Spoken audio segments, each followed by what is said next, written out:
Okay, so I want to welcome everybody tonight, and I want to thank you for joining me. I also want to give a special thanks to my student, Airieanna. She's here with me tonight, and we were trying to work out some of the volume issues, so hopefully you'll be able to hear her as well as we do the exchanges.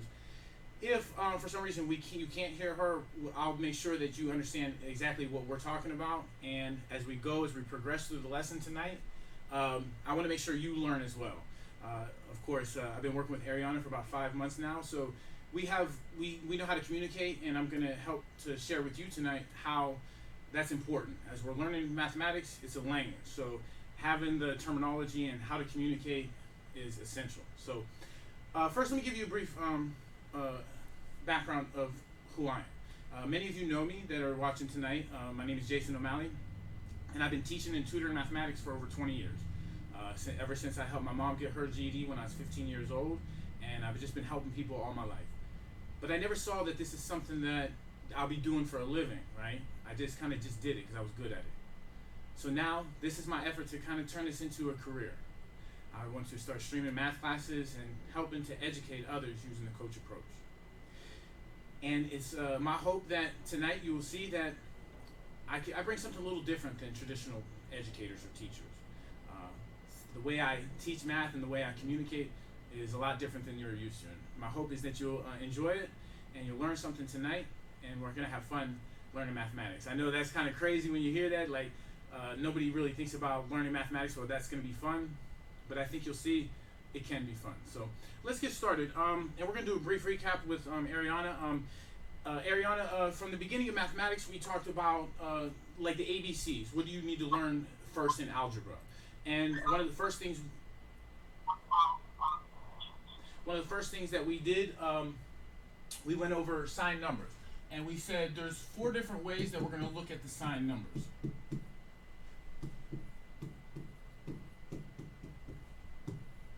If the signs are the same, I have a +5 and a +2. The signs are the same.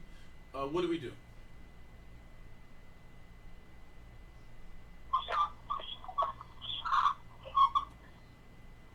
Say that again.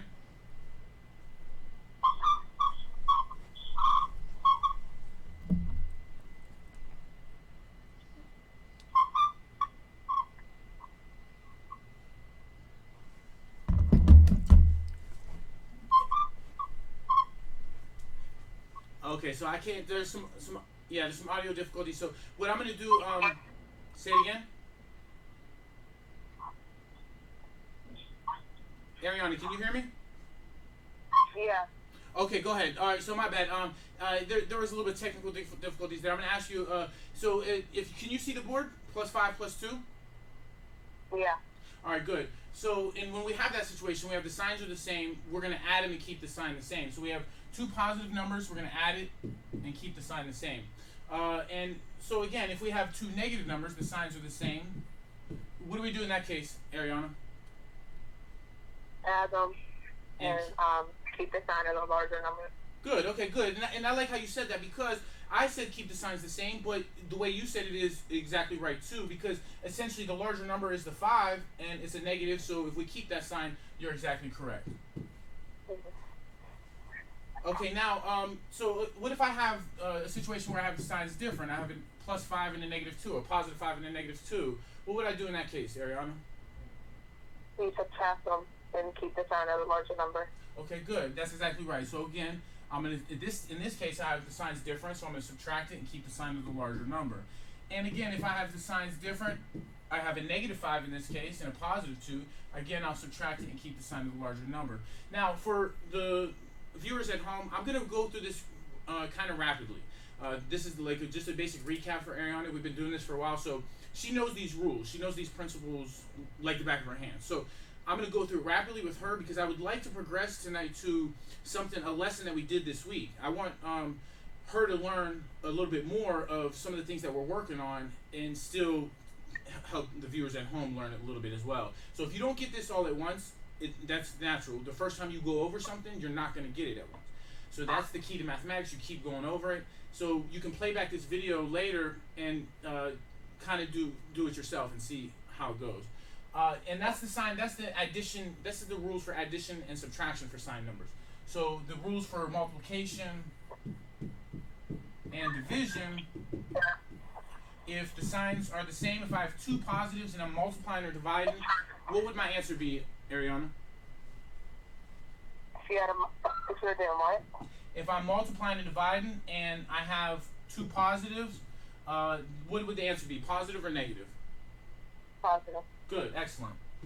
And if I have two negatives and I'm multiplying and dividing, what would the answer be in that case? Positive. Good. And if I have one positive and one negative, what would the answer be in that case?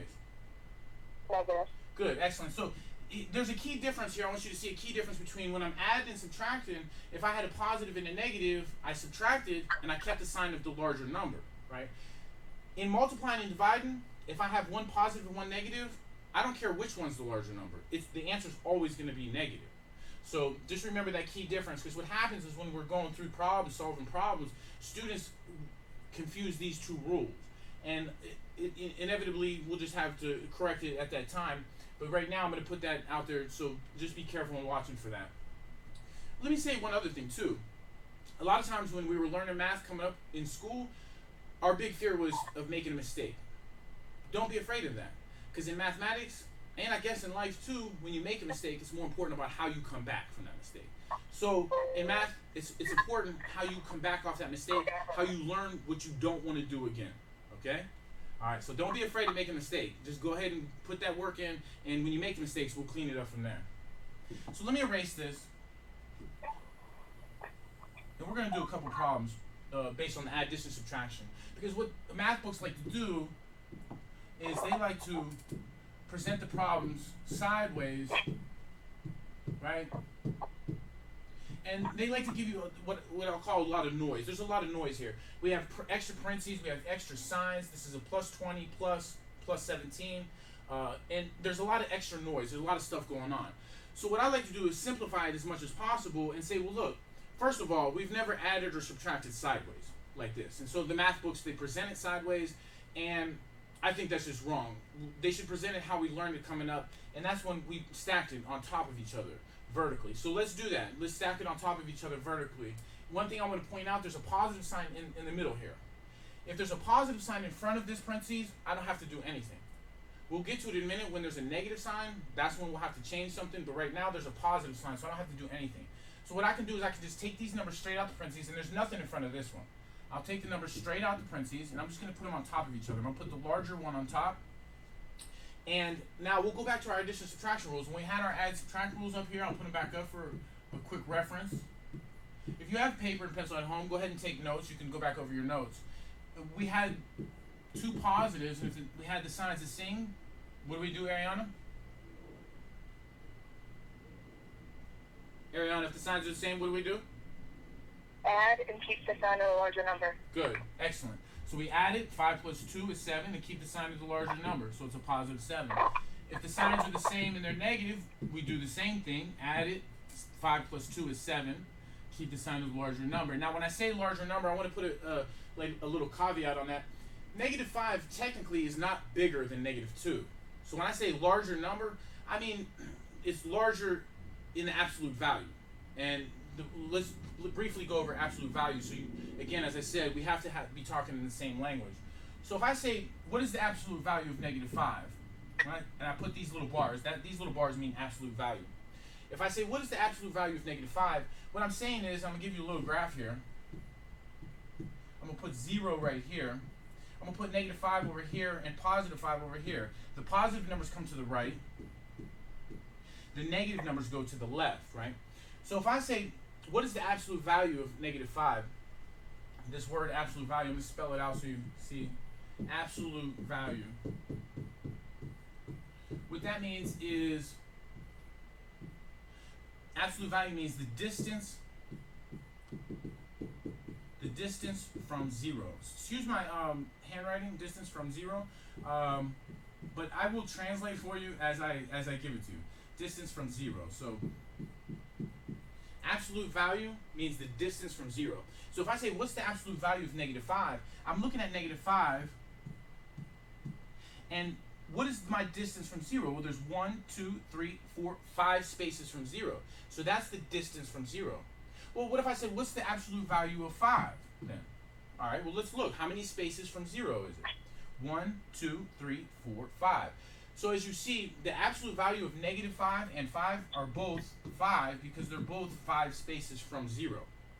I just had to put a little disclaimer on that because if a mathematician watches and sees that I'm using this language, if he sees that I'm using this language, he or she I should say, if they see that I'm using this language and I say, well, the bigger number's on top, technically -5 is not bigger than -2. It's deeper in the hole. So if it's deeper in the hole, that's a smaller number. But when we say a bigger number, we're saying the absolute value. So whichever number has a higher absolute value, that's the number that goes on top. So we put 5 and -5 on top because when I subtract, or I add, in this case I add, I keep the sign of the larger number. And that's important, especially when we get to here, when I have the signs are different. Now, Airieanna, that's a little bit different. If the signs are different, what do I do in that case? You subtract them. And keep the sign of the larger number. Good, excellent, Airieanna. So yeah, that's right. So if the signs are different, I subtract it and keep the sign of the larger number. Again, signs are different, I subtract it and keep the sign of the larger number. Now, so if a mathematician, if he or she was watching this and I said this is larger, -5 is larger than +2, obviously that's not the case. The larger number is the +2 because that's out of the hole. That's in the positive range. The negative is in the hole, so it's smaller, right? And you can think about this as in temperature. If we think about temperature, -5 is colder than +2. It's not much colder, but it's going to be colder. So the further in the hole you are, that's the smaller the number. But the absolute value now, that's a different case. That the absolute value of -5 is bigger than the absolute value of 2 because there's more spaces from 0, the greater distance from 0. The point to all this is make sure that 5 goes on top, the 2 goes on bottom, because when I subtract, I always keep the sign of whatever number's on top.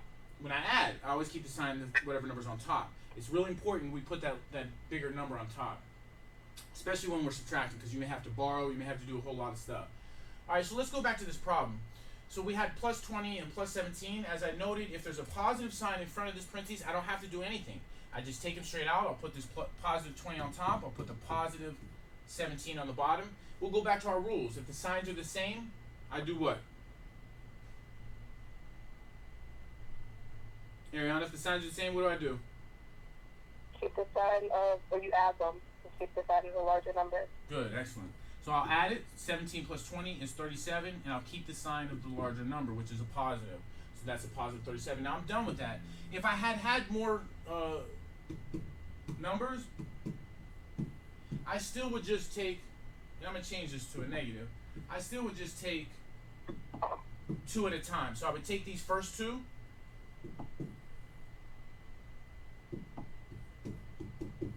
I would just take these first 2 and I'd added them and kept the sign the same. Cross those out. I'm done with those 2. Now I'll just bring this -13 in. Again, there's a positive in front of the parentheses. I'll take this -13 out because I don't have to do anything if there's a positive. I'll take the -13 out. I'll bring my positive 37 over. Bring this -13 down. And if the signs are different, we'll subtract it and keep the sign of the larger number. Now that would be my answer. Just take 2 at a time, though. Do 2 at a time, and then after you get that answer, figure out what you're going to do with that last number. All right, so let's do one more. We're going to do one more, and then we'll move on. So I said it makes a difference. This makes a difference. If there's a negative sign in front of this parentheses, now I have to do something. That makes a difference.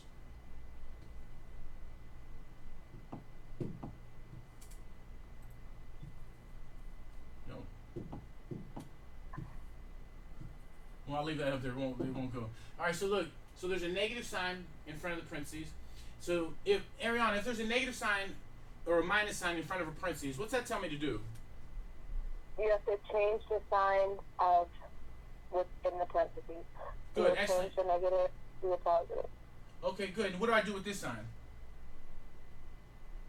You have to change it. Good. And I change it, since it's a negative or a minus sign, I change it into a Positive. Good, excellent. And you already said this, and I'm going to just reiterate. I'm going to say it again. Since we changed that to a positive, I'm going to change the sign of the number that's in the parentheses to the opposite of what it is. And you told me that since this is a positive, we're going to change this into a negative, all right? And so now I have a negative 23, and I have a positive sign outside in front of this parentheses. Since it's a positive sign, I can go ahead and take these numbers out now. I'm going to take this negative 23 out, and I'm going to take this negative 15, bring this down. Again, we put a bigger number on top in case we have to subtract. But in this case, do we have to subtract or do we have to add? We have two negative numbers. What would I do here, Airieanna? Add them. Good, excellent. Add them and keep. Sign the larger number. Good, excellent. So good, we add them and keep the sign of the larger number, which is negative, so it's going to be a negative 38. So I just wanted to show you, if there's a negative sign in front of the parentheses, change that negative sign into a positive sign, and whatever's in the inside of the parentheses, change that to the opposite of what it is. It was a positive, we're going to change it to a negative. So let's go ahead and erase this. Now we're going to do a couple with the multiply and divide. And we're going to introduce a couple new ways to look at multiplication. You know, coming up, we said multiplication was this, 5 times 2, right? Well, I think that's bad policy because now we're in algebra. So in algebra, we're not going to use this extra times anymore because in a minute here, I'm going to introduce to you the concept of a variable. And we're going to use x to represent the variable. So we're not going to use x for multiply anymore. We're going to use parentheses. We could write it like this with no space in it, nothing in between there. We could write it like this. Same thing, no space, nothing in between there. So if they're right next to each other with no space, nothing in between there, that means multiply, right? We're not going to use x anymore. And I think, in my opinion, we shouldn't use x at all in elementary school to teach multiplication. Because if we're just going to change it later on, why not just start from the beginning using parentheses? It doesn't make sense to me to start multiplying one way and then change it. Just start from the beginning using this. So hopefully we'll make that change. But as we go forward, we'll never use the x for multiply. We're going to use this. Now, in our rules for multiply and divide, our sign number rules, just to go back over those, if I had 2 positives, the answer is going to be positive. If I had 2 negatives, the answer is also going to be positive. And if I had 1 positive, 1 negative, the answer is always going to be negative. So in this case, I have, I'm going to have a positive 5 and a negative 2. So 5 times 2 is 10. What would be the sign on this, Airieanna? Negative. Yes, excellent. Now, but hold on a second. I thought we went with the sign of the bigger number. Isn't the 5 bigger? So when we go with the sign of that? No. Good. Why? Because you're multiplying and dividing. Excellent, good, and I like it, and that's what I'll work with. And I've been working with Airieanna on with this for a while. What I want to do is I'm going to ask you questions because I want to hear you articulate it. Right? When you articulate it and you can hear yourself saying the right answer, there's a positive feedback effect. There's it's an affirmation. You finally know for the first time that you're really learning mathematics. Not only are you learning mathematics, you're speaking mathematics. You're articulating it, and eventually. And I kind of do this in the classroom. I have to use you. I'm going to use you to help me to teach the others because now if you're teaching, you're learning even more. So I'm going to kind of cheat a little bit and take a little bit of workload off of myself and have my students teach as well. So and Airieanna is a great teacher. So and a great student. Let me say that too. So it's a negative 10, she said. That's right, excellent. So, and we said it's multiply because we have 2 sets of parentheses next to each other with no space. So that's how we know it's multiply. There's nothing in between here. And it's a positive and a negative, so it's always going to be negative. If I'm multiplying and dividing, it's always going to be negative. And I don't care if the larger one's positive or not. In this case, when we're multiplying and dividing, if I have 1 positive, 1 negative, it's always going to be negative. All right, good. So let me erase this problem, and we're going to do one division problem. And now in algebra, we're gonna use this fraction bar. I don't know, I get stuck on some numbers. Well, I'm going to change it up a little bit, though. I'm going to change the signs up. So in this case, I have 2 negative numbers, and if I have 2 negative numbers, the answer is going to be positive. So it's going to be 10 divided by 2. 10 divided by 2 is 5. Negative divided by negative. If I have 2 negatives, it's going to be a positive. So we use this fraction bar, the fraction bar, to represent division in algebra. Well, we kind of always did. If we remember back when we learned fractions and decimals, if I wanted to convert this 3/4 into a decimal and a percent, it was division. And now we might know it. We might have it memorized. We might know what it is. But the procedure to convert that is division. So, Airieanna, let me ask you this, just off the top, if you can recall, what would 3/4 be as a decimal or a percent? 0.75. Yes, excellent, good. Yes, it's 75. It's be 75%. I'm going to change it to a decimal first, 0.75, and that would change into a percent of 75%. That's excellent, Airieanna. Now, but I want to show you what we did. I'm going to come up here now. I'm going to bring this 3/4 up here. The top number goes on the inside, and this is a skill that we need to remember how to do, and that's how to do longhand division. So the top number goes on the inside, the 4 goes on the outside, right? Now I'm gonna get rid of this word variable real quick. We're gonna do this division, right? But one thing I want to say too is that doing multiplication and division longhand, I know we got calculators and everything and we don't need to do that, but doing it longhand helps us to memorize it too. So it helps us to memorize the answers. And if you have an answer memorized, if you have something memorized where you can save yourself some time, we're going to be taking time tests, right? And when we're doing these time tests, any way we can give ourselves a kind of like a head start or a leg up, let's do that. So if we memorize certain things and we can kind of be ahead, that saves us some time on the test. So when we get to a problem that is more complicated and more difficult, we can slow down and take our time, reason our way through it. So that's essential. Get your times tables down, get these common fractions down, keep learning, keep practicing your longhand division, because when you're practicing your longhand division, you're also memorizing. You're memorizing your times tables. And having that off the top of your head, who wants to have to type in the calculator a real easy multiplication, because your mind is faster than the calculator. Your mind to hand is faster than the calculator if you have it memorized. If you have to type in the calculator, that's going to slow you down. Okay, so let's do this. Let's do this longhand division. Now, we said the top number goes on the inside and the bottom number goes on the outside. So, well, 4 goes into 3 how many times, Airieanna? None. Good, excellent. I was trying to trick you, and don't get mad, you know, and Airieanna knows me by now. I'm going to try and trick you. I'm going to try and trick you in class. We're going to have fun.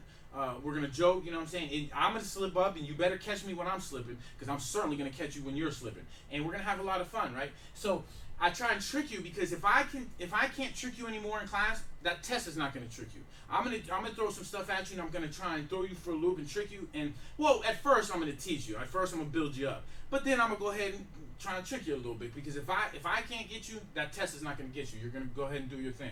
All right, let's go. That's good. Excellent. I couldn't get you on that one. I'm gonna try to get you later though. So 4 goes into 3. You said no time. So that's exactly right. So what I gotta do is add a decimal, and a 0. Now I bring this decimal up. Now 4 can go into 30. 4 goes into 30. And I know you know, Airieanna, so I'm going to go ahead and speed through this so we can get to a further part of the lesson. 4 goes into 30 7 times. That's 28. I'm going to subtract 30 minus 28. Bring a 0 down. 4 goes into 25 times. That's that 0.75 or 75%. So we use this fraction bar for division. We've done it for a long time. We just took a little break, they use this symbol, and then you see this still sometimes, this symbol, but now more in algebra we're going to use the fraction bar more. You might still see this symbol and you know what this means division, but now we're going to use the fraction bar.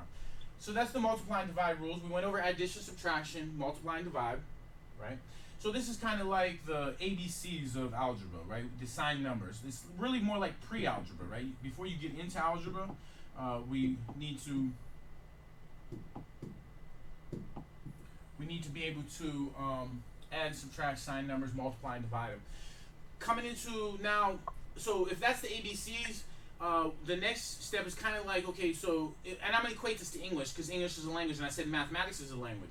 So the next step in this progression would be to put words together. So if I have my ABCs as the signed numbers, now we're going to put words together. And so that would be akin to, in algebra, to teaching order of operations, teaching about variables, teaching about combining like terms, teaching about simplifying, evaluating. And so we're going to go do a brief recap with that right now. The next step is order of operations. And how do we know our order of operations, Airieanna? How do you remember it? Please excuse my dear Aunt Sally. Yeah, that's exactly right. And we learned that when we were younger. Please excuse my dear Aunt Sally, right? And another way is just saying PEMDAS. P-E-M-D-A-S. Please excuse my dear Aunt Sally. P stands for parentheses. E stands for exponents. M stands for multiply. D stands for divide or division, and multiplication, and then addition is the A. Subtraction is the S. Again, excuse my handwriting, but I translate as I write. So it's again, P is parentheses, E is exponents, M is multiply, D is divide, A is addition, and S is subtraction. This is the order in which we're gonna solve problems. The order in which we're gonna take care of the business in those problems. When I say parentheses, though, I just want to put a disclaimer. We're not going to do any problems on this. We're going to skip to the next section. But when I say parentheses, I just want to kind of clean this up a little bit, because I said this is parentheses. But, Airieanna, let me ask you this. So when I say parentheses here, is this what I'm talking, or tell me why this is not what I'm talking about, because this is obviously not what I'm talking about. But when I say parentheses here, why is this not what, these are parentheses, why isn't this what I'm talking about? Because that's just regular multiplication. When you say parentheses, you mean the problem inside of parentheses, like the busier numbers. Good. Excellent. And there you go. You're articulating it again. So, and you did that perfectly. You articulated that perfectly. So let me just show them what you were talking about when you said it. So she said this is not, because this is multiplication. We just said that on the last page. We said this is multiplication because there's nothing going on, or because there's no space in here. There's nothing in between here. Now, when she said parentheses, when we say parentheses here in this order of operations, parentheses means that there's got to be stuff going on inside here. So I got 5 squared minus 3 times 4, and then I'm going to close it with another set of parentheses. All right, so this is what we're talking about, and this is what Airieanna just said. There has to be stuff going on inside of here. I got these 2 sets of parentheses, but I got multiple things going on inside of here. So when I say parentheses in the order of operations, this is what I mean. There's stuff going on inside of here. Obviously, there's nothing going on inside of here. All I got is a 5. There's nothing going on inside of here. All I got is a -2. But there is no space, and since they're right next to each other, that's this M. That's this multiply, all right? So in here, I just want to take care of this exponent now, because that's going to get us into our E. This would be the parentheses, and then inside the parentheses, we start going over the order of operations again. What comes first? Well, I have, since there's no space here, this is multiply, but I have an exponent here, and this exponent is a 2, right? This is called 5 squared. The language I would say is it's squared, right? So that's the language I'd use to say this. Or I could say 5, I could say to the second power. I could say 5 to the second power, to the second power, right? I could say it either way, just so we know, to the second power. So I have 5 to the second power, or I could say 5 squared. That's my exponent. But what is an exponent, right? So, Airieanna, help me out with this a little bit. When I say 5 squared, what would be the answer to that?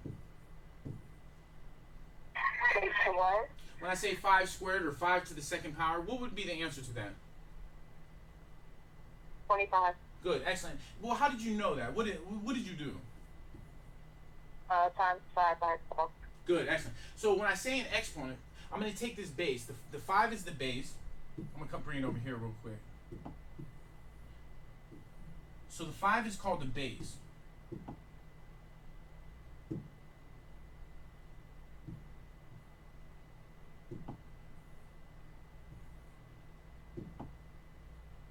The 2 is the exponent, and the 5 is called the base, right? So I'm going to take this base, and whatever my exponent is, I'm going to take that base and multiply it by itself that many times. So since I had 5 as my base and 2 is my exponent, I'm going to take this base, and I'm going to multiply it by itself. You can use a dot for multiplication as well. I'm going to use a dot right here. This dot means multiplication in algebra as well. So I'm going to take this base of 5, and since the exponent is 2, I'm going to multiply it by itself 2 times. So 5 times 5. Well, what if I had 5 to the third power? What would change now? What would I do now, Airieanna? You have to do 5 times 5 times 5. Excellent, good. So as Airieanna said, I would take that base and I would just multiply it by itself 3 times. 5 times 5 times 5 is 125. All right, good. So that's what exponents are. Just to give you a brief recap on what exponents are, that's what I would do next. The next thing I would do is multiply and divide. Now I want to add a little disclaimer or caveat on that. If I have multiply and divide, right? Oh my goodness. Yo. Okay. Good. If I have multiply and divide, so if I have multiply and divide,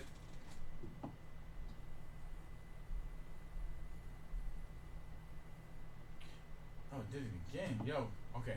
If I have multiply and divide, I want to let you know that these are on the same level, right? Multiply and divide, I'm going to put a little line up there. They're on the same level.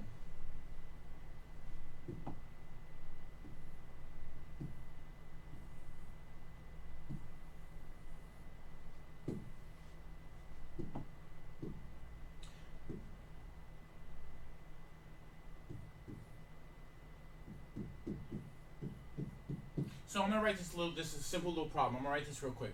10 divided by 2 times 4, right? Well, what happens is students, they see, okay, well, my order of operations says multiply comes first because the m comes first, right? So they'll see this and they'll say, well, 2 times 4 is 8. And then they'll go and say, well, I did my multiply first. Now I can, the only thing I have left, I can go ahead and do my division, right? Well, 10 divided by 8 is 1.25. Is 1.25, right? Well, let me leave that up there real quick.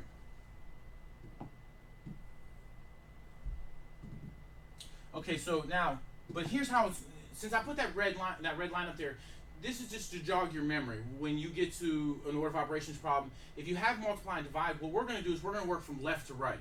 We're not going to do the multiply first just because it comes first in my little saying to remember order of operations. What we're going to do is we're going to work from left to right. If I have multiply and divide, I'm going to take the same problem and I'm going to work from left to right. So as I'm scanning my page, I'm scanning the paper, I'm coming. The first thing I see as I'm scanning from left to right, I see 10 divided by 2. So as I'm scanning my page from left to right, I see that 10 divided by 2. 10 divided by 2 is 5.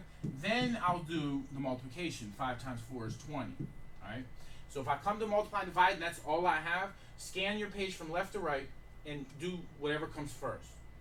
The same thing is going to be with addition and subtraction. If all I have is addition and subtraction, I'm going to scan my page and go from left to right. Now I'll tell you this. As long as you follow all your signs and you don't mess up any of the signs, technically the addition and subtraction, we teach in the classes, we teach that you scan the page, go left to right. But I'll tell you this, if you get good enough and you can skip around and do whatever you want as long as you follow the signs. You don't have to keep it going from left to right, right? So, in this case, go from left to right if that makes you feel better. If you feel like you can skip around, then go ahead and do that. All right, so let's do this. Let's move on to the next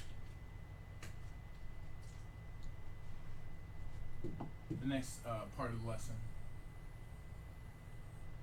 All right, so we went over order of operations. Now we're going to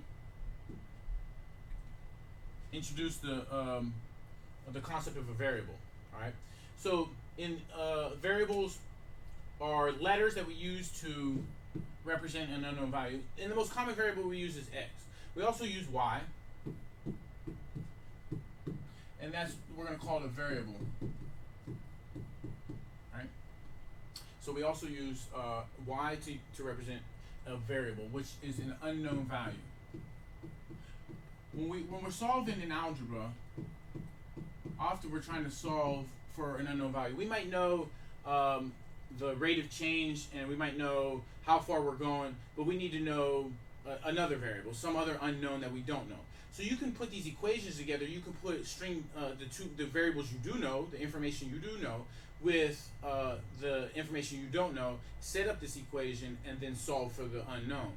And that's what algebra is about. As you experience things, there's going to be times where you have some information, but you're lacking other information, and you can put together these equations to find out the information that you need to, that you don't know. And so, but the basics of it, we're going to teach what a variable is. That is that unknown value. And we're going to use a letter to represent it, right? Now, if I have 2x to the third power, say, the whole thing is going to be called, we're going to call this a term. We're going to call that a term. Right? The whole thing's going to be called a term. The number in front of the variable, we're going to call a coefficient. Oh, I should ask you that because I know you know too, Airieanna. And so let me change this. Let me take this off. We're not going to put the third power. If there is no exponent on that variable, what is the exponent, Airieanna? 1. Yes, excellent, good. So Airieanna said correctly that if there is no exponent up here, there is a 1. We just don't write it. Math convention says we don't have to write it. So I'm not going to write it. I'm just going to leave it off there. But just know this. This is going to be important when we define equations later. We're going to come back to that. That if there is no exponent, it is a 1. If there is no coefficient, Airieanna, what is the coefficient or the number in front of the variable if there is none? 1. Yes, excellent, good. That's a 1 as well. So that makes it easy. So if there is no coefficient, this coefficient is the number in front of the variable. It is a 1 if there is none. We just don't have to write it. If there is no exponent, that is also a 1. We just don't have to write it. But we'll put the original term back up. We had 2x to the third power. 2x to the third power. X again is my variable, my unknown value. The 2 is my coefficient. The 3 is my exponent. The whole thing is called a term. Alright? And I want to let you know if I just have regular numbers and I have a problem or an expression and they tell me to evaluate or to simplify, if I just have a regular number, that is also going to be a term. So we have variables with different coefficients, different exponents, and we have regular numbers. Those are going to be called terms. This is going to be important when we go to simplify. Airieanna, what does simplify mean, Airieanna? Combine like terms. Good, excellent. Combine like terms. And so if simplify means to combine like terms, we have to further define what is like terms, or what are like terms, I should say. What are my like terms? Because if you come across a problem and it says to simplify, well, and you know that, okay, simplify means to combine like terms, I got to combine my like terms.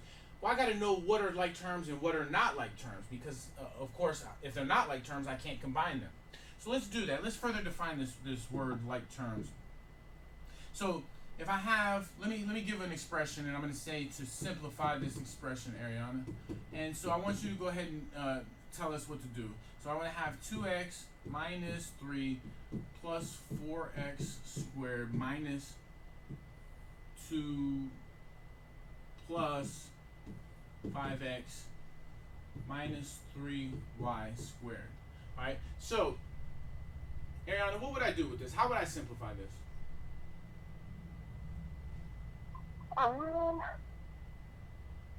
Take your time. 3 last. Go ahead, say it again. To combine the 2x and the 5x. Good, excellent.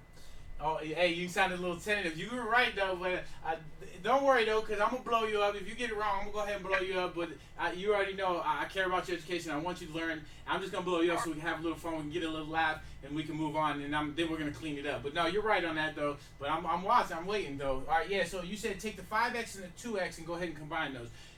But how did you know those were like terms though? They had the same coefficient and the same exponent. Okay, good. So this is my first opportunity to go ahead and blow you up real quick, because you were right on one. You were right on one thing, right? They have the same exponent. What is the exponent? If there is no exponent, you said, what is this exponent? What is this exponent? 1. Right. But you said they had the same coefficient, though. What's the coefficient on this? 2 and 5. They have the same variable. Okay, good. All right, yeah. All right, you came back. You got back. All right, so yeah, that's right, Airieanna. So they have the same variable. They both have an x, and they have the same exponent. That's going to help us to define now what a like term is. They have to have the same variable and the same exponent. Right? Same variable, same exponent. Those are like terms. So you said this 2x and this 5x. We're going to go ahead and combine them. I'm going to bring it off to the side. Plus 5x plus 2x. Airieanna, can you still see that? Yeah. Good. All right, so now this will just take us back to our addition subtraction rules. And Airieanna, you told me if the signs are the same, I do what? Add them. Add them and keep. Go ahead. 37. Positive 7. Positive 7, excellent. Because you add them and keep the sign the same or keep the sign of the higher number, so it's going to be a positive 7x. So I already took care of those. I'm going to go ahead and cross those out. I'm going to bring this positive 7x over. Again, you told me that they were like terms because they had the same variable, they both had an x, and they both had the same exponent. And you told me you knew they had the same exponent because if it doesn't have an exponent, the exponent is a 1 here, and it is a 1 also here. Now, what other like terms do you have? -3 and -2. Excellent. So I'm glad you went to that because I was kind of hoping you would, because now that's going to further define what this concept called like terms is, and this is going to lock us in now. Now we're going to be locked in to what this term like terms is, the definition. We're going to have fully defined it because you went to those two. Now you could have went somewhere else and we would have got to it eventually, but let's do that. Okay, so you knew those were like terms. How did you know those are like terms?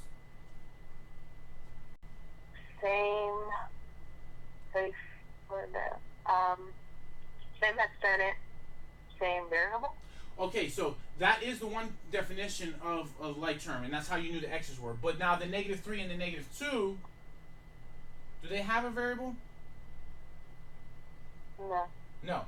So we're going to further define this because if it doesn't have a variable, these are just regular numbers now.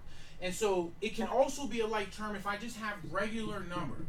If I just have regular numbers, those are going to be called like terms as well. And I combine those because they are like terms. So we have two different situations. If we have the same variable, in this case we had both x's and both same exponent. So those are like terms, right? And the other one is if you just have regular numbers. If you just have regular numbers, those are like terms as well. I'm going to come off to the side, -3 and a -2. The sign that's in front of the number, don't forget, the sign that's in front of the number goes with it. That negative goes with that 3. That negative goes with that 2.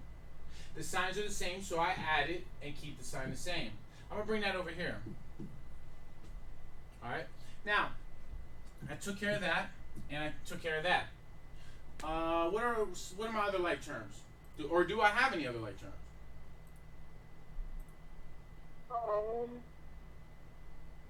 No.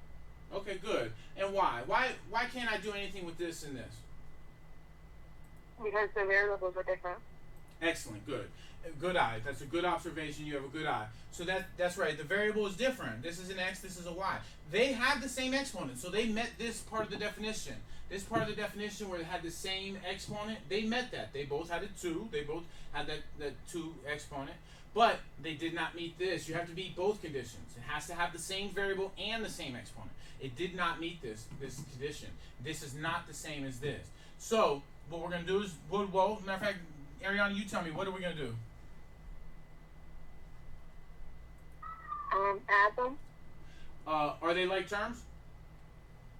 No, I'm saying like drop them, like. Oh, okay, yeah, okay, good. All right, so yeah, okay. I was about to try and blow you up again, but no, okay. So you're just saying to bring them down. All right, that's cool, yeah. And so, bam, I'm just gonna bring them down, and I'm just bringing this down because I can't do anything with them. I cannot combine them because they're not like terms. So let me clean this up a little bit and put them in order because this technically is the answer. We've simplified this. I cannot simplify it anymore. There are no more like terms. But what the test is going to do, I'm going to show you this. If you got the same variable, same coefficient, remember the coefficient is the number that's in front of a variable, and the same sign, as long as you have that and you see the answers, this is not going to be the order they're going to show it to you in. But these are going to be the same terms. You're going to have 4 terms. You're going to have a positive 7x, you're going to have a negative 5, you're going to have a positive 4x squared, and you're going to have a negative 3y squared. That is a 3. Sorry about my handwriting. So you're going to have these same 4 terms. The test is going to have it in a different order. The test is going to put it in this order. This is the convention. We're going to put, it's going to be in alphabetical order, highest exponent. So these x's are going to go first because they in the alphabet they come before the y. And this has a higher exponent. This has a higher exponent than this because this is a 2, and if there is no exponent, we've already learned that that's a 1. So this one's going to go first. It's going to be a positive 4x squared. If I have my number in front, if this is in front, if there is no sign, what is the sign automatically, Airieanna? Positive? Yes, excellent. So I don't have to write it. So it's going to be positive 4x squared Now, we're going to keep our highest exponents first. So I'm going to go ahead and take this negative 3y squared, put it here. I'm going to take this 7x, put it here. And I'm going to take this negative 5 and put it here. All right? So this is the order you'll see it in. But if you have it on your paper, your scratch paper like this, you're still going to get the answer right. So don't worry about it, because you have the same terms that they have. You'll circle the right answer. So that's combining like terms. That's simplifying. All right, so we're going to go over one more thing, one more recap, which is solving equations. We're going to set up equations and solve them real quick. And then, Airieanna, we're going to go into the lesson that we've been doing. I have a couple problems written up on another page on this board. And we're going to do, because I want you to learn a new skill set tonight. Because all this has been just recap for you. And it's new to some at home. It might be a recap to some at home as well. They haven't maybe done algebra in a little while, so this is a little recap. But let's do this. Let's set up an equation. And we're going to go straight to multi-step equations instead of starting off at just single step. We're going to go straight to multi-step where we're doing a couple things. And this is a linear equation. Linear, we know it's a linear equation. Linear, L-I-N-E-A-R, equation. Well, we know it's an equation because there's an equal sign. We know it's linear because a linear equation, the highest exponent in the equation is a 1. Well, on the variable. As we noted before, we just noted, this variable does not have an exponent. But if it does not have an exponent, what is the exponent, Airieanna? Sorry, 1. 1, that's excellent, good. So if it doesn't have an exponent, it is a 1, right? And we're going to go for about another probably 10 to 15 minutes to get through the last sets of equations. So if it does not have an exponent, we do have an exponent, it's a 1. And that's how we know it's a linear equation, because if the highest exponent on the variables is a 1, it's a linear equation. And you see in this word linear,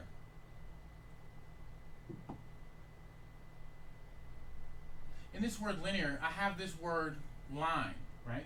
So later when we get into graphing, on linear equations, they're going to be graphed as a line. It's going to either go up and to the right, up and to the left. It's going to be a vertical line or a horizontal line, right? We're not going to get into it too much tonight, but I want you to know that once we get into graphing, to jog your memory, we know this is a linear because the highest exponent is a 1. And we know that a linear equation is going to be graphed like a line, right? And the rate of change, we'll get into this later on too, the rate of change or the slope is constant. As I rise up and I go over, it's going to stay the same no matter where I'm at on this line. This line goes forever in this direction, forever in that direction. And no matter where I'm at on that line, the rate of change, how far I'm moving, at what distance, is always going to be the same. So these are some concepts, again, as I said, the first time we go over something, you're not going to remember it. But as we continue to work these problems and go over it, you're never going to forget it. In fact, as you can see with Airieanna tonight, I've asked her the same question about this exponent of 1 a numerous amount of times. I've asked her the same question about the sign numbers a numerous amount of times. Because some of these concepts and some of these things, excuse me, you're going to do so much, it's going to be like tying your shoe. You're never going to forget again. I'm going to ensure you never forget again. And some students have joked with me that they start dreaming about mathematics, right? Well, my point to this is some of these more fundamental things, some of these easier things, I want it to become so routine that you don't think about, when you wake up, you don't think about tying your shoes when you put your shoes on. You just tie your shoes, right? Some of these things, when you're solving these problems, you're going to do the same thing. There's going to be so basic in you that you're just going to do it because some of the, like I said, some of the more difficult things, when you have to slow down and reason your way through the problems, you don't want to have to be thinking about these things. These things are going to become like this, right? So some of the other more complicated things, you will be able to slow down because you've got these things down. All right, so, and again, practice and solving problems. If you just do math when we meet, when we get together, you're not going to learn math at a fast rate. You'll learn a little bit, but if you're not solving those problems when you go back home and you're working and you have to struggle, right? You're trying to remember what we went over in class. You're trying to look at your notes. You're trying to see how you solved the problem, right?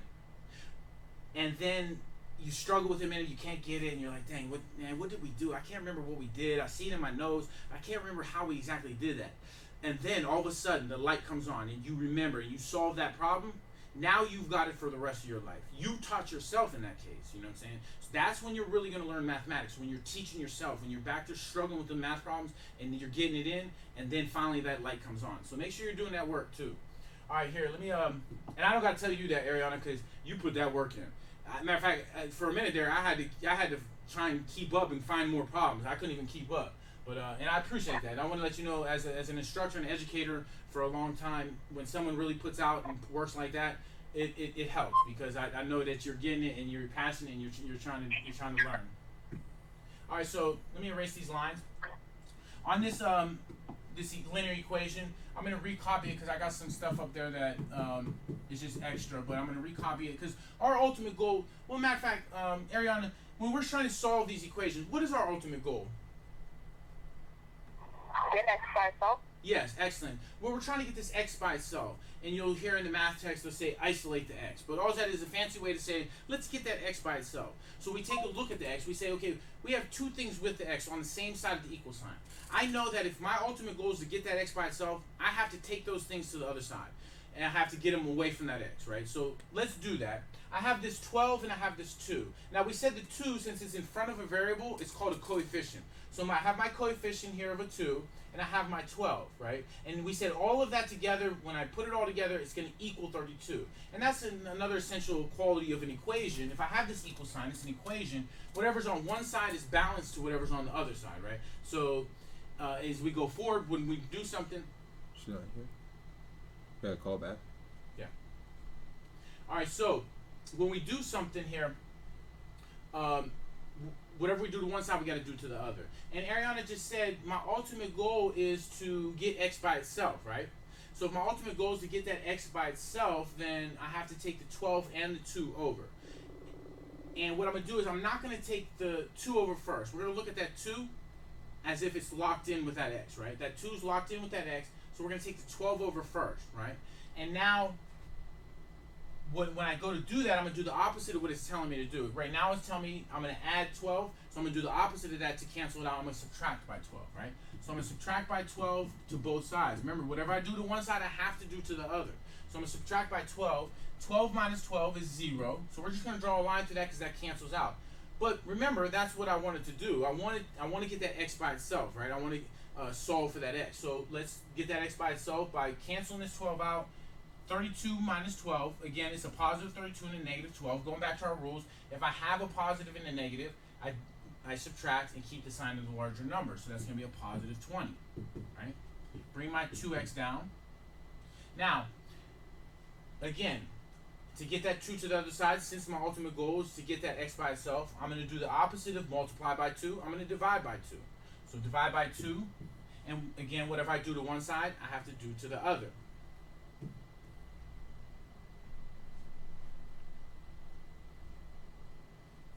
Now, give me 1 second. We lost the audio on Airieanna. Let me get that right. Yeah. Okay, you're back. You're back? Yeah. Okay. No, that's cool.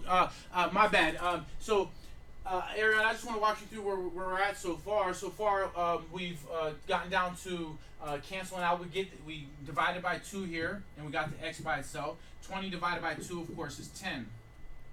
Now, let's do one more problem with you, Airieanna, and then we're going to get into the lesson for today, which we'll go over a basic recap of something we did last week, and then I'm going to teach you something new tonight. All right, so we have, let's do this. 2 times x plus 4 equals 4 times x plus 8. All right? Now, we have a lot of stuff going on here, right? I'm going to draw a line to separate these, so you can have this as kind of your point of reference as we go back and forth. Now, Airieanna, what would we do here first?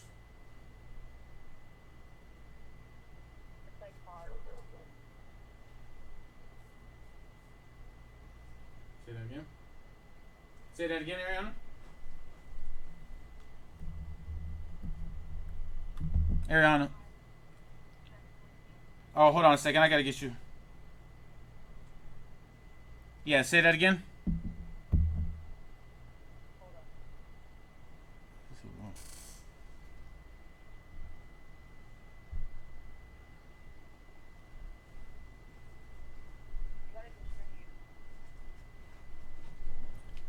I don't know. Is your phone muted over there? Huh? Okay, yeah. So I can't hear you. So what I'm gonna do is I'm gonna go ahead and speak to you and reveal to the audience at home that the answer is all right. So, what's the first thing you said to do? Yes. Okay. Excellent. Good. So I'm gonna reveal to you at home what she's saying because there's an audio problem. But we'll work through it. So she said to distribute, and so I'm gonna distribute. And the reason I'm doing it like this is because, like I said, I wanted to work with a student that I've been working with, and Airieanna's a great student. But I also wanted her to learn and have some fun doing it tonight as well. So I'm going to continue to ask her the questions, and the answer she gives, and I'm going to blow her up. I'm going to let you know I'm going to blow her up if she gets it wrong. But she was exactly right on this one. She said to distribute. And what she means by that, so I'm going to write the word distribute up there. What she means by that is this, since this 2 is right next to this parentheses with no space, we know that means multiply. But in this case now, before when we did multiply, there was only one thing in the parentheses. Now we have 2 terms in the parentheses. We have this x and this 4. So we're going to multiply that 2 by everything that's in the parentheses. So I'm going to multiply by the x and the 4. And so I'm going to distribute. She said distribute. It's called distribution, right? And so 2 times x is, what we do is we multiply the 2 by the coefficient in front of x. And the coefficient in front of the x, since there is no coefficient, is a 1. So 2 times 1 is 2. And I'll just bring this x straight down. 2 times 4, of course, is 8. I'm going to bring my equal sign down. Always bring your equal sign. Look, notice how I'm bringing the equal sign straight down. Just bring that straight down all the way. We distribute the 4 over here. 4 times the 1 in front of the x is a 4. If there had been a coefficient, say there was a 3 here, it'd be 4 times 3 is 12. But there wasn't. So multiply the coefficient by this 4, and then just bring your x straight down. Let me erase this. There was no 3. There was a 1. So 4 times 1 is 4. Bring my x straight down. 4 times 8 is 32. And now I've gotten rid of the parentheses, and now we can go ahead and clean this up a little bit. Well, Airieanna, what is my ultimate goal? To get the x by itself. Excellent, good. So she said the ultimate goal is to get the x by itself. But I have a problem here. I have a couple x's, a few x's. But that is not an issue. So what would I do here, Airieanna? How would I clean this up a little bit?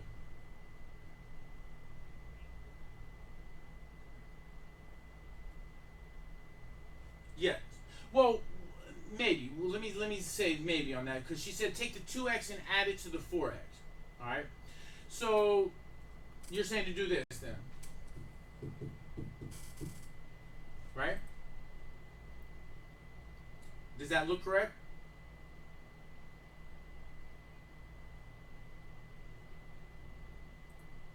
Okay. So so I got a plus 4x and a plus 2x now. But what happens when I take this 2x across the equal sign?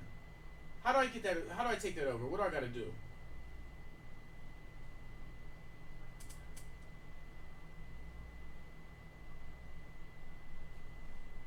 Yeah, that's right. Okay, good. So I kind of walked Airieanna through this because I know, like, you know, as we move this across the equal sign, we can't just move it across. So when she moved it across the first time, she kept it positive, right? Well, we just can't move it like that. We have to follow some kind of procedure. So the procedure in this, and then she saw it right away, because I asked her, I was like, well, how do we move that across? And does that look right? So I'm asking these questions because I just don't want to give her the answer. I don't want to give my students the answer. At first, when you first go over it, yeah, okay, maybe I will, because I want to build you up. But then now Airieanna's progressed to a stage where I'm not just going to give her the answer. I'm going to ask her a series of questions to kind of point out that maybe we might be off something here. And then again, sometimes I might go through the whole problem, and I know I see the error. I know that there's an error there, but I'm going to go through the whole problem, because then I'm going to ask the student to go back over the problem and see if there was any mistakes made. But here there was a mistake made at first, because when she brought it over, she just brought it over as a plus 2x. But we can't just bring it over. What we have to do is do the opposite of what sign it is, right? So right now the sign is a positive, because if there is no sign, it's automatically positive. To bring it over, I have to cancel it out. I'm going to go minus 2x. And then a minus 2x, because whatever I do to one side, I have to do to the other. And so since I got to do it to the other, that cancels, and this is going to be a positive 4x and a minus 2x. If I got a positive and a negative, Airieanna, what do I do?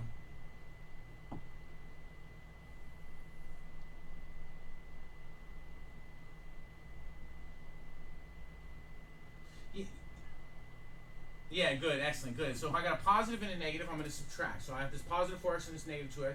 I'm going to subtract 4 minus 2 is 2, right?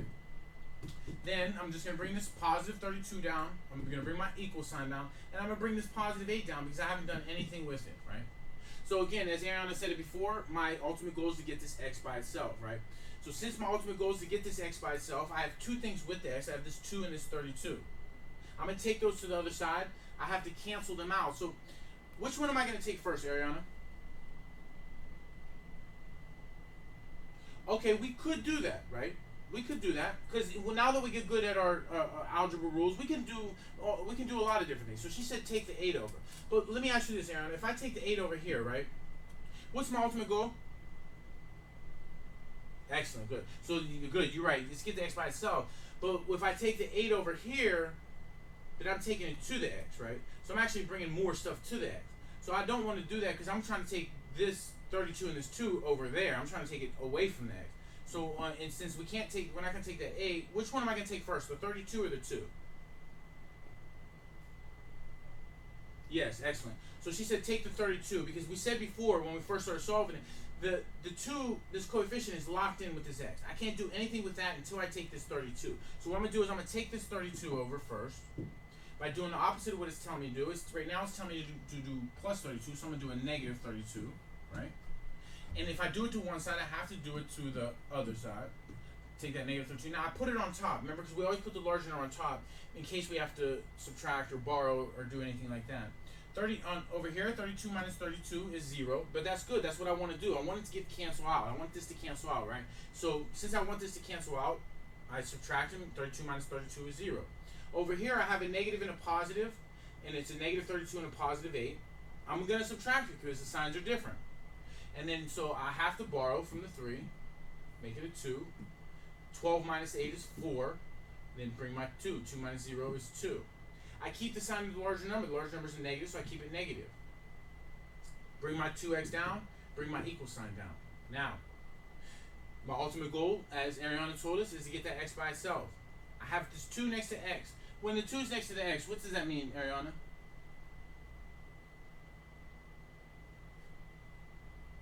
Yes, excellent. So it means multiplication. So we're going to do the opposite of multiply. We're going to divide by 2. But whatever I do to one side, I have to do to the other. So divide by 2. Those cancel. I'm left with x equals negative 12. So that's the answer to that one. All right. Now, this is the last thing we're going to go over for tonight.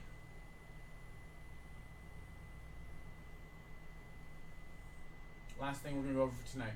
And this is going to be a word problem.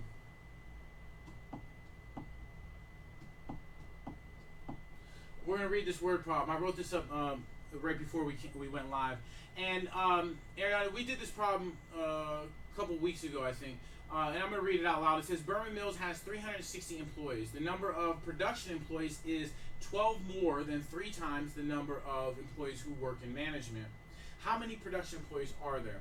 So what we're going to do is we're going to set up a equation to be able to solve this. It looks like we don't have enough information, but we do. We have a lot of information here. We have relationships between a couple different things, and we're going to put those relationships together into an equation to be able to solve it. And now, so what this is called a total problem.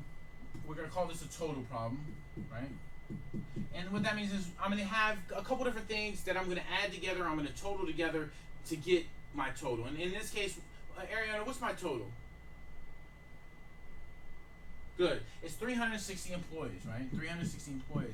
So our key is to see, okay, well, if this is a total problem, right, and I'm going to add a couple things together to get that total, well, what types of things? I'm not going to do numbers yet. I'm not going to tell you, okay, what numbers do I add together. We'll get to the numbers in a minute. Right now, I want to know what types of things. If I have 360 employees, what types of things am I adding together to get that? And so, Airieanna, what am I adding together? What 2 different things? Yes, excellent. Good job. So she said the production employees and the management employees. Now, this is going to be an important point here. What we're going to do is we're going to say this. Since I'm adding my production and management, I'm going to make x, my unknown value, my variable. Remember I said earlier that we use x's, we use variables to discover an unknown value, right? And we want to know how many production employees there are. So since we want to know how many production employees there are, we're going to have to string these things together, and we're going to use a variable to figure this out. And we're going to use x as our variable, so we're going to put x equals, and we're going to put it equal to something. And she said we have production employees and management. So we're going to make x equal to whichever one's the lesser amount. Now, sometimes when we're reading these word problems, we're on a test, we're stressed out, there's a lot of anxiety. But like I said, practice and preparation, you build your speed up so on certain things so that way you can take your time on other things. And here's another trick to taking a test too, especially with reading word problems. I don't want to say a trick, it's just a way to look at this. Is we know about jobs, we know about employment, we know about factories or management and production employees. We know about these things. These are concepts outside of mathematics, right? That it was brought into this problem so that way we could solve it. But let's take a step back outside this problem and let's think about the work world. Now, if I said I want to make x equal to the lesser value, whichever one the lesser value is, and I have these production employees and I have this management, which one, if I'm working at a factory or a business or whatever the business is, am I going to have more management or more production? No, let me rephrase the question. Am I going to have less management or less production employees? Which one am I going to have less of? And so you step outside this problem and you start thinking about the real world, and that'll give you a clue as to who we're going to make this x, right? So Airieanna, who would I have less of? Would I have less management or less production employees? Excellent, good. And that's common sense. So we know that there's going to be less management. You might have, and I'm going to abbreviate here, you might have one manager, one supervisor for every 10 to 15 employees. So obviously there's going to be less management, all right? And so now we're going to build this production. I'm going to put production employees underneath the management, and we're going to build a little relationship that they gave us, production employees, right? I'm going to call them production imps. Now, production imps, production employees, they gave us the relationship in the second sentence. They said the number of production employees is 12 more than 3 times the number of employees who work in management. All right. Well, let's say this. If we called management X, and we know that the number of production employees is 12 more than 3 times the number of management. So let's do this. If I say 3 times management, right, and I say X is management, how would I symbolize that? If I say 3 times management and I called management X, how would I show that? How would I symbolize that, Airieanna? Good, excellent job. So 3x, she said if I put that 3 next to that x with no space, that means multiply. So that's that right here when it says 3 times the number, that's what that is, 3 times the management. If I called x management, then I say 3 times that, put 3x. But they didn't say it was just 3 times that. They said it was 12 more than 3 times. So if I want to say 12 more than 3 times, how would I show that now, Airieanna? Excellent, good. So I put a plus 12 here, right? Now, so I have management production. Now, what students love to do, once they start getting good at this, what students love to do is they'll read the second sentence and they'll say, okay, I got my total of 360. Then I got this relationship. They get good at that. So they'll say 3x plus 12 equals 360, right? And in some problems, they just want you to set the problem up. So they set this up and they set it up and they circle the answer that this is the answer. This problem, we're going to solve it. We're going to go through the progression. We're going to solve this problem. But sometimes they don't want you to solve it. They just want you to set it up. So students will set it up like this, and they'll think they did something because they read this second sentence and they put it together. But if you notice, 3x plus 12 is just the production employees. Well, that's not equal to 360 because the 360 equals the management and the production employees. So obviously they messed up here because they just said the 3x plus 12, and that is just my production employees, right? So we got to get rid of that and stop trying to shortcut. Let's just follow the steps. Let's make x somebody, then we're going to build our relationship around that x, and then that's what we did here. We said x is management, and then we looked at that second sentence, and we said, well, 3 times management is 3x. 12 more than that is 3x plus 12. Now what I'm going to do is this. I'm going to set up the equation like this. I know this. Management plus production equals my total, right? I'm going to set it up in words just like that. Management plus production equals my total. Then what I'm going to do is this. Underneath my management, I called them x. X equals management. I'm going to put x. I'm going to bring my plus sign down. Production employees is 3x plus 12. Right? I'm going to bring that underneath production. And my total is 360. Now I have my equation, 360. Sorry about my handwriting again. Now let me erase that. That's crazy. Right? So now I have my equation. X plus 3x plus 12 equals 360. All right. Now, what I'm going to do is I'm going to get rid of all of this. Just remember this. X plus 3x plus 12. I'm going to recopy this because we're going to come back to this. I'm just going to get rid of all this other stuff so we can go ahead and solve this.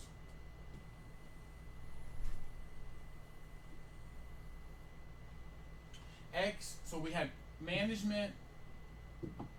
X equals management. We had 3x plus 12 equals production. Then we had management plus production equals my total. Then we had underneath the x, underneath the management, I put x. Underneath the production, I put 3x plus 12. Right? That equals my total of 360. Right? Let's go ahead and solve this, right? X plus 3x is 4x. Again, we're simplifying. We're combining like terms. And Airieanna told us earlier, to be a like term, it has to have the same variable, same exponent. Well, these have the same variable. They both have an x. They have the same exponent because if there is no exponent, it's automatically a 1. Now I combine them and I say, well, okay, plus 3x and a plus x. If there is no coefficient, Airieanna told us earlier that the coefficient is a 1.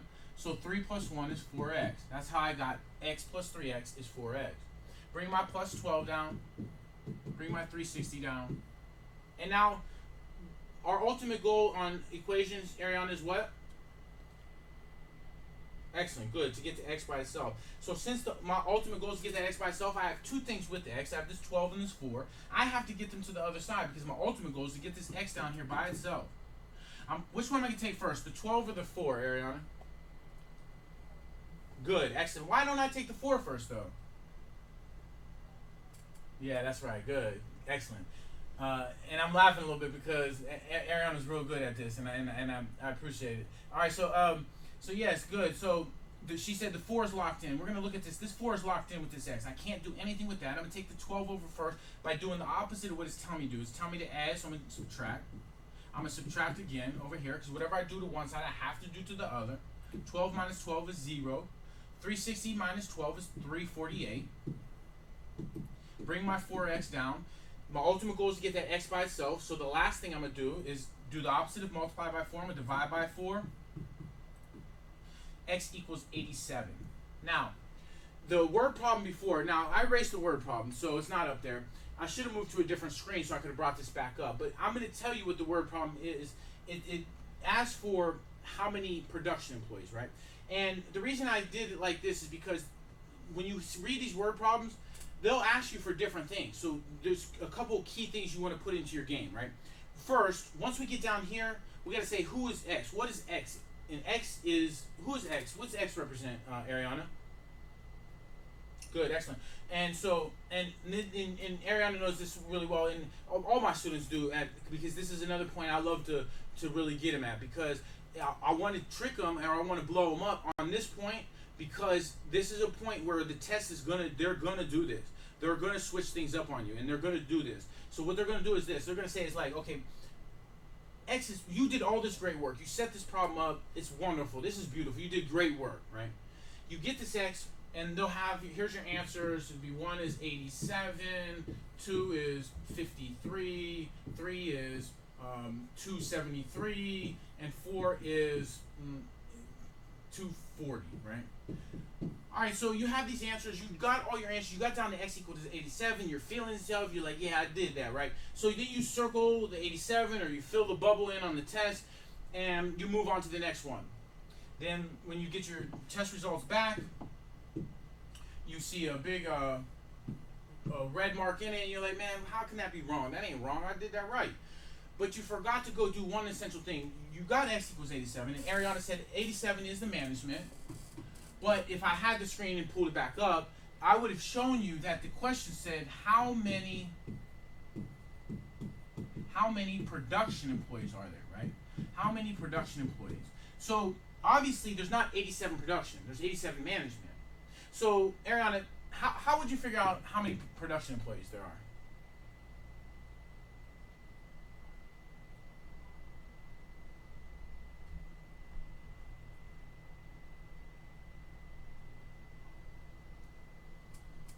Yes, you could do that, and then do what? Yes, excellent. So I'm gonna tell you what she said, and she's exactly 100% correct. But there's also another way. What's the other way, Airieanna, if you can recall? Well, what was the total? Yeah, total employees. Good. So if there's 360 employees and 87 of those employees are management, how could you figure out how many production employees based on that information? Yes, excellent, good. So Airieanna told me both ways, right? So the first way she said is, if x equals 87, I know x equals 87. Let me take that 87 and put it back in here to get my production. We called production 3x plus 12. So I can say 3 times 87. 3 next to x is multiply. Put that 87 in. 3 times 87 plus 12. That'll give me 273. And so that would have been my answer over here, 273. That's what you should have circled when you, in fact, circled 87. So, but you also said this, if I know my total is 360, and I know there's 87 management, well, let me just take 87 from that, and I'm going to get 273 that way as well. 273 production employees, 87 management employees. This is called a total problem, right? All right, so I'm going to move on from that, and this is what we're going to learn new tonight, Airieanna. So hopefully you got your pen or your pencil and paper out, because we're going to do something new right now, and it's going to be easy, and we're going to run through it real quick. All right, so the problem is this. The sum of 3 consecutive numbers is, let me think, we'll say 105. Alright, so the sum of 3 consecutive numbers is 105. Oops, that's not a question. So the sum is 3. What is, okay, and so that's the question. What is the greatest number? What is the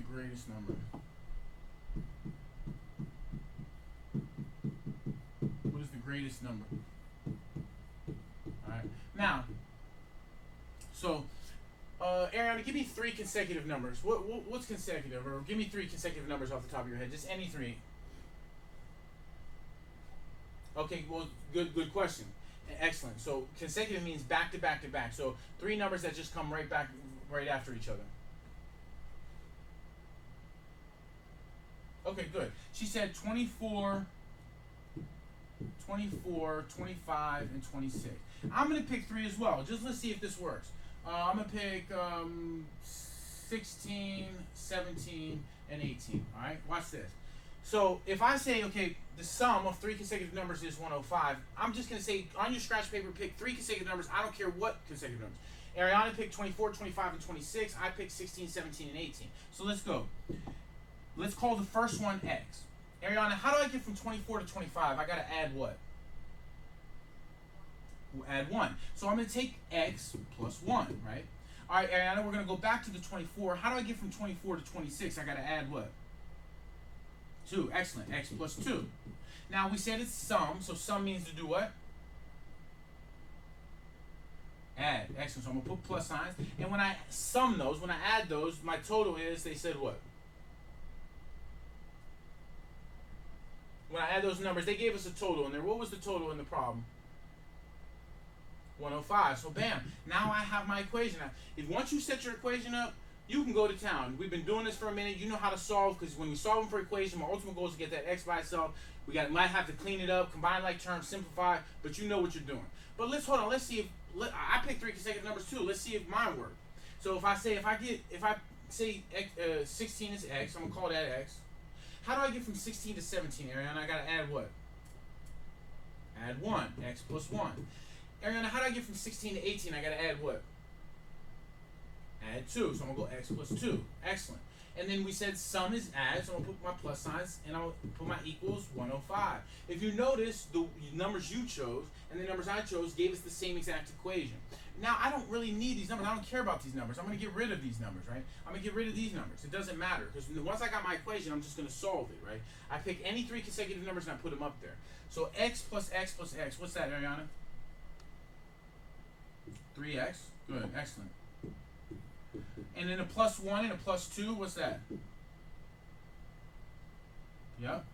And bring my 105 down. Now, I'm going to kind of go through this kind of quickly because our ultimate goal is to get that x by itself. I have this 3 and this 3. I got to get those to the other side. So I'm going to take this one first because this 3 is locked in. Do the opposite of what it's telling me to do. It's telling me to plus. I'm going to go with negative. Whatever I do to one side, I have to do to the other. Those cancel, but that's what I want. My ultimate goal is to get this x down here by itself. 105 minus 3 is 102, right? And then 3x, bring that down. I didn't do nothing with that. Bring that down. This is multiply, so I do the opposite of multiply. Divide by 3. Divide by 3. And now 3 goes into 102. 3, 4. 34. Sorry. I was doing the math in my head. So 34. 102 divided by 3 is 34. Now, but what is the question asking? The question says, what is the greatest number? So obviously, if x is 34, and these are 3 consecutive numbers, 3 numbers back to back to back, what are the next 2 numbers, Airieanna? What are the next 2 numbers? If these are 3 consecutive numbers, my first number is 34. What are the 3 consecutive numbers? Yep, excellent, good. Good work. 35 and 36. So now, but let's see if that's true. 34 plus 35 plus 36. 15. 3 plus 3 plus 3 is 9. It's going to be 105. It did come up to be 105. So notice, we picked 3 consecutive numbers. I picked 16, 17, and 18. We set up our relationship. I said if 16 is x, how do I get from 16 to 17? I got to add 1, x plus 1. How do I get from 16 to 18? I got to add 2, x plus 2. I said it's sum, so I put my plus signs. And then I say, but what's my total? They gave me my total. I add them, I do the math, and I come out to my answer. Be careful on this question, though, Airieanna, because what they're going to do, in this case, they say, what's the greatest number, right? But sometimes they'll say, what is the numbers? What are the numbers, I should say, or what is the least amount? So just be careful with that. Be watching for that, all right? Now, one more thing on these consecutive numbers, and then this will be it. Well, in fact, I might give you a problem to do real quick on your own, and then we'll end tonight. I'm going to give you, I want to give you one before we leave. So that was consecutive, but what they might do is they might say 3 consecutive even numbers, right? Well, that's easy enough, because 3 even numbers are, give me 3 consecutive even numbers. 3 even numbers that come back to back to back.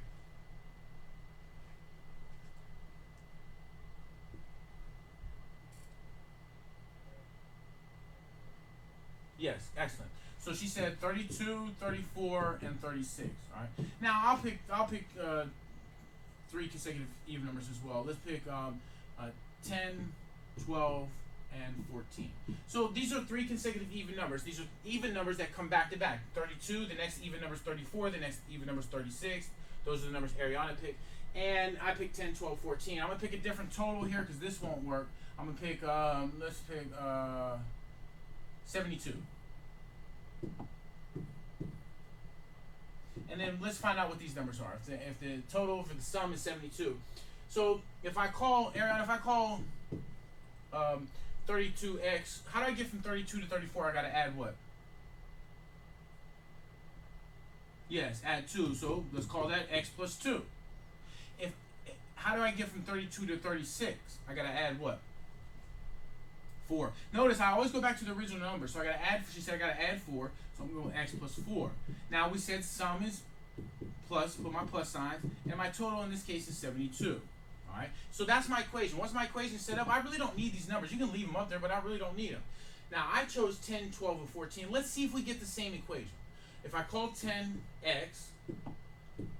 how do I get from 10 to 12? I got to add what?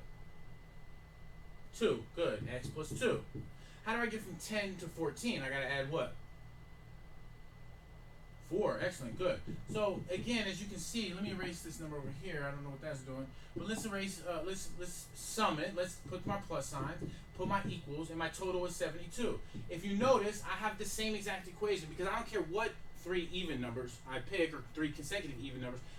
It's going to give me the same relationship, and it's going to give me the same equation. Once I have my equation, I get x by itself, I got my answers, and then I go from there. Don't forget, you get your x. Whenever you get your x, take a deep breath. Say, okay, what does that mean?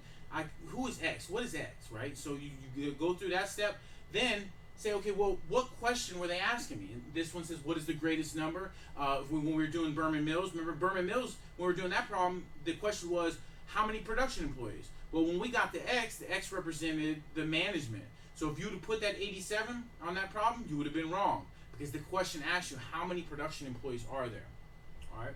Now, I want you to notice, too, on this, if they said odd numbers, sometimes they'll say odd numbers. Let's say if they said odd. Well, it's the same principle. I can pick 3, 5, and 7. And if I pick 3, 5, and 7, then let's call X 3. Let's call 5. How do I get from 3 to 5? I got to add 2, so I'm going to go X plus 2. And then how do I get from 3 to 7? I got to add 4. I'm going to go X plus 4. All right? So I go X, and put my plus signs, and then whatever total they give you, they'll give you a total. All right, so matter of fact, this is one I'm going to have you do. We're going to do 3 consecutive odd numbers. We're going to put the total is.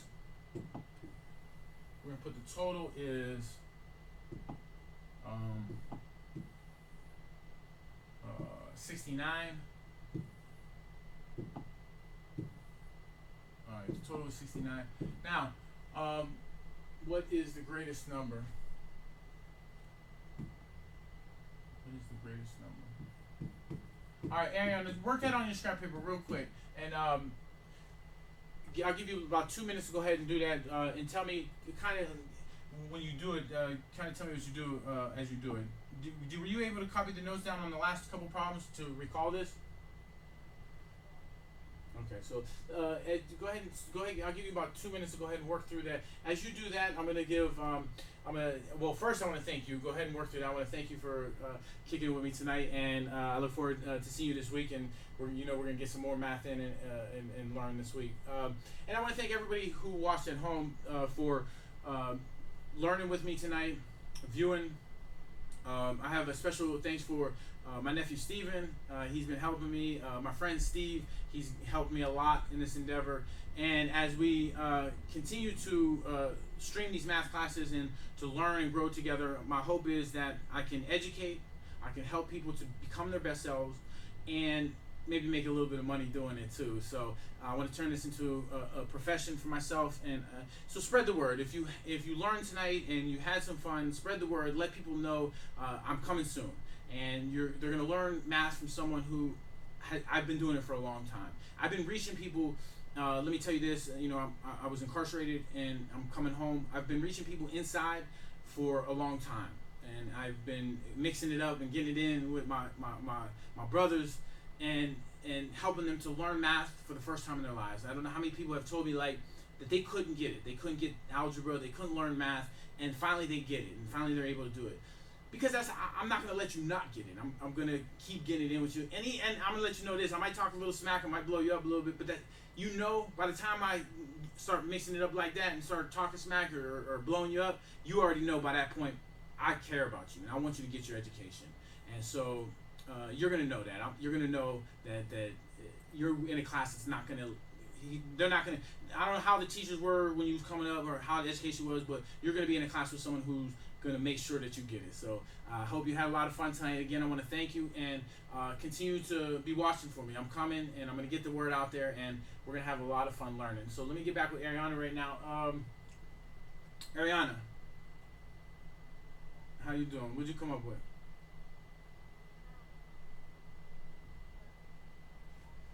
Yes.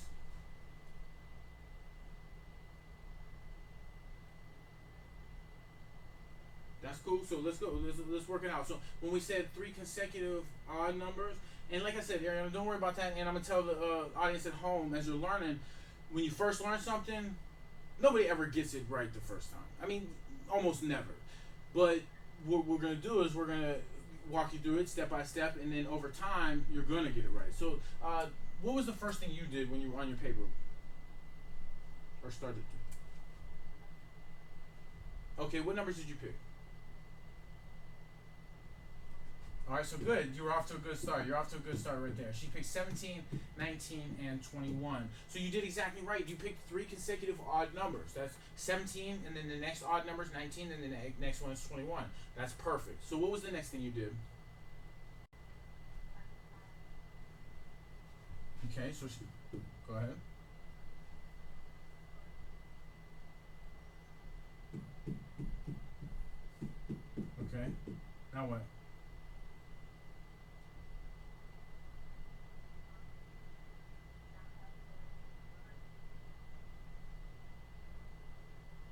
Yes, good. Let me stop you there though first because you're 100% correct. Because you said though there was a question you asked when I got back on. And do you recall what you asked? You said something about do we do the what'd you say? Yeah, do you remember?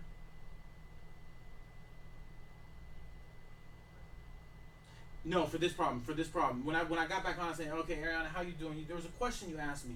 You said, "Now, do we do the?" And I'll tell you if you don't get it, but I'm gonna try and see if you get it first.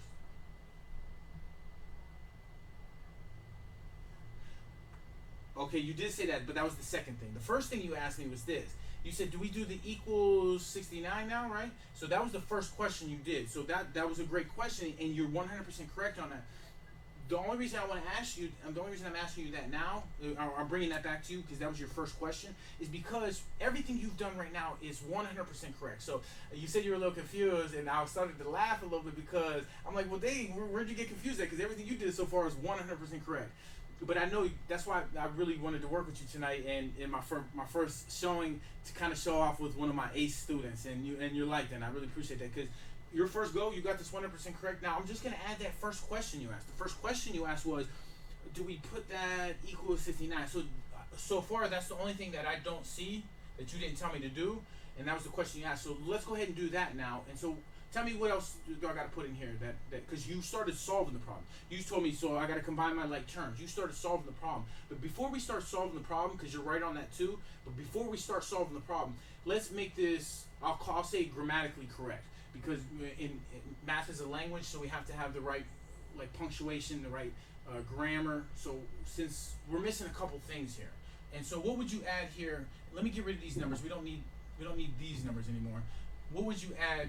What would you add onto this right now? Equals 69. Excellent. And then I would add one more thing. So I'd add that. That was the first question you asked. I'd add that. But I'd add something in the middle here. So what else could I add?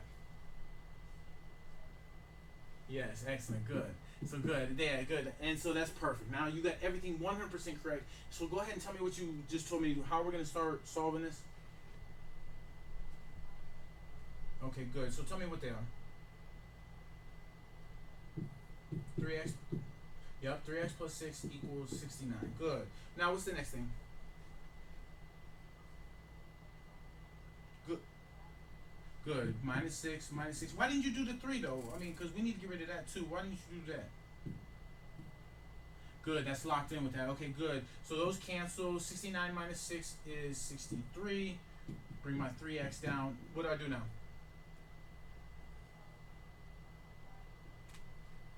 Yep. Divide 3 by both sides.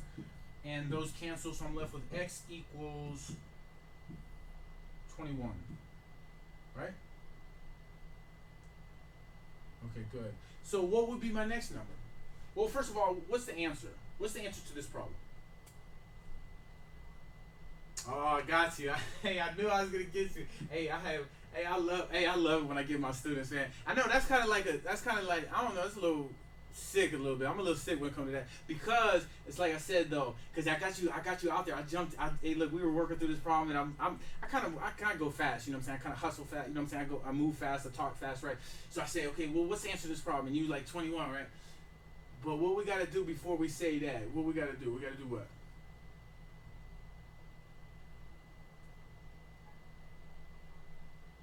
Oh yeah, good. Why would you say the largest? Because what's the question say?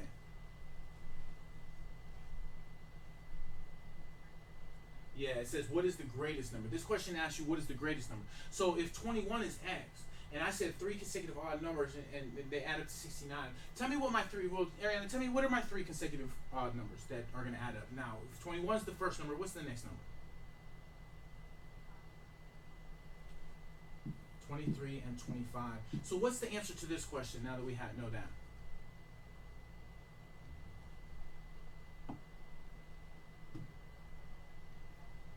No, because we have all 3 numbers now, and we have all 3 consecutive numbers. So if the what's the question asked you again? And so what would be the answer on this one? Yeah. It's the 25. So this is the greatest number. When they say the greatest, so we have 21, 23, and 25. When I add those 3 consecutive odd numbers, they equal 69. Now we can do the math. You can check me on that to make sure I'm correct on that, but I know they do. So when I add those, they equal 69. When the question says what is the greatest, if you put 21 on your answer, you're going to be wrong, because the greatest number in this series of numbers is 25. All right. Hey, Airieanna, I want to thank you for tonight, and I'm going to see you Tuesday. All right. You take care. Have a great night, and I really appreciate you, okay?